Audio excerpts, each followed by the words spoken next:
Alright, good morning Wildcats. Today I'm going to show you a game that I found from Mr. Stoop, and I'm going to link that game below that we can play. But before we do that, I want to go ahead and show you how to do a sock ball. We're going to be using a sock ball a lot over the next couple weeks, doing our throwing and catching. Everybody should have a pair of socks at home. The way I like to do this, just go ahead and roll one up, open up the other one, and stick the rolled up one in the full one. Then once you stick it in the other sock, then you just kind of fold it back over on itself, and voila, I have a sock ball that I can throw and catch.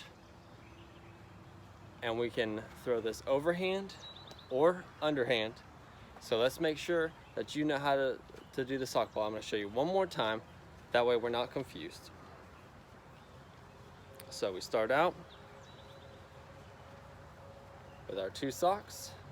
The first thing we're going to do again is roll up one sock, take that sock, put it inside the next sock, and fold that sock back on itself.